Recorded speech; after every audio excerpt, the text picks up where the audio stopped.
Toutes les personnes qui rêvaient de trouver la solution, la ségoula, le moyen d'ouvrir les portes de la Parnassa. Pour que cette année soit inoubliable, on a décidé de vous préparer le combo magique.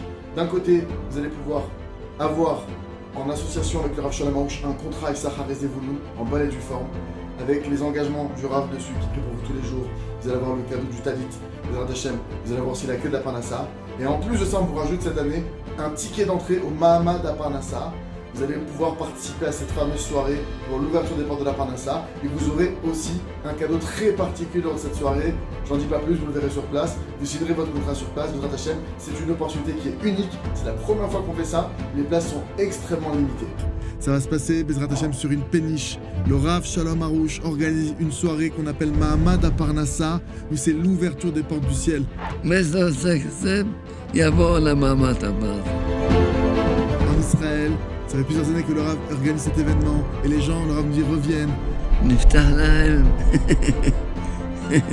ומה שנותנים מקבלים פי כמה, הרבה, לפחות פי 10.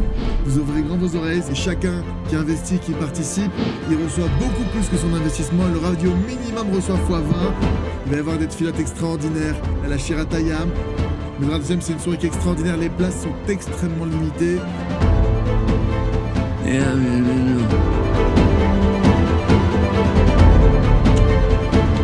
Bon, c'est bien joli tout ça, hein.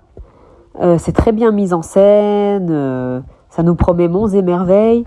Seulement, il y a un petit problème. Parce qu'il me semble que le Rav Aroush a oublié qu'il nous l'a déjà donné, la clé de la Parnassa. On a déjà la clé pour avoir les délivrances dans ce domaine et dans tous les autres. C'est quelque chose qu'il n'a cessé de répéter dans quasiment tous ses livres. Donc, au lieu de se casser la tête et de risquer de s'endetter gravement en payant 520 € par mois pendant 26 mois pour voir ses promesses et ses miracles se réaliser, pourquoi ne pas tout simplement appliquer ce qu'il y a dans ses livres ? À savoir, si je prends au hasard, parce que je dis au hasard parce que c'est des enseignements qu'il rabâche très très souvent dans la plupart de ses ouvrages. Le Jardin des louanges, page 163 dans les éditions françaises. Remercier pour les manques. Permettez-moi de vous le lire, ce ne sera pas long. Pourquoi est-il si important de remercier précisément pour les manques ?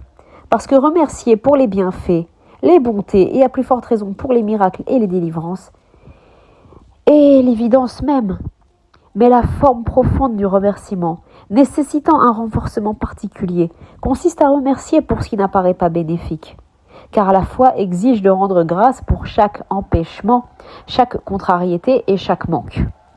Lorsque l'homme commence à remercier pour ce qui lui semble nuisible, il voit les délivrances arriver et s'accélérer. Le remerciement résout rapidement les problèmes, et même les plus complexes, ceux pour lesquels les pleurs et les supplications jour et nuit sont inefficaces. Comme nous l'avons dit précédemment au nom du Saint-Zohar, le remerciement ouvre toutes les portes. Donc voilà, si je veux ouvrir toutes les portes, dont les portes de la Parnassa, j'ai qu'à remercier pour mes souffrances. Voilà, j'ai la clé et c'est gratuit en plus.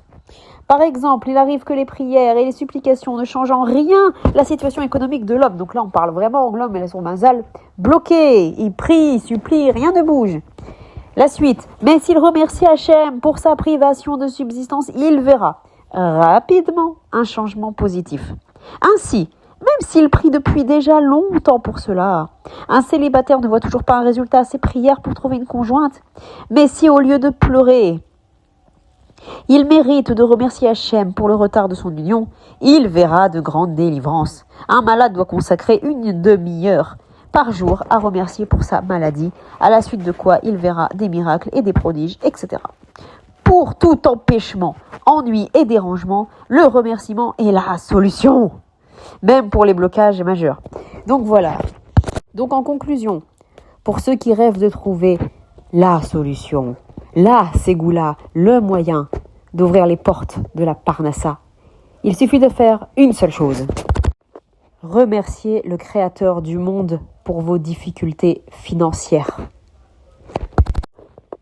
Connectez-vous à lui priez-le de tout votre cœur, arrivez à ce niveau où vous êtes vraiment, sincèrement capable de remercier pour vos manques. Et là, il vous délivrera, sans le moindre doute. Ce n'est pas moi qui le dis, c'est notre cher Rav Shalom Arush Shalita. Donc je ne sais pas, du coup, il faut croire que le Rav Arush a oublié ses propres enseignements, ce qui semble improbable. Ou alors, tout simplement, dans sa grande générosité, il cherche à nous épargner cet effort de devoir prier Hachem. Peut-être qu'il s'est dit, ce que je leur demande, c'est quand même trop compliqué, remercier Hachem pour les souffrances, waouh. Non, je vais leur donner une autre solution qui va demander peu d'efforts intérieurs, mais un effort financier considérable. Puis voilà, comme ça, l'investissement spirituel qu'ils n'auront pas fourni, ils le feront avec leur porte-monnaie, c'est pas grave. Donc, mon conseil est, vous l'aurez compris, n'allez pas à cette soirée, ne signez surtout pas ce contrat. Celui qui le fera, tous ceux qui tomberont dans ce piège monumental, montreront par là très clairement qu'ils n'accordent aucune foi au pouvoir de la tfila, qu'ils n'accordent aucune foi à la puissance d'une prière à Hachem, qu'ils n'ont pas confiance que Hachem lui seul opère les délivrances et que lui seul envoie la parnassa.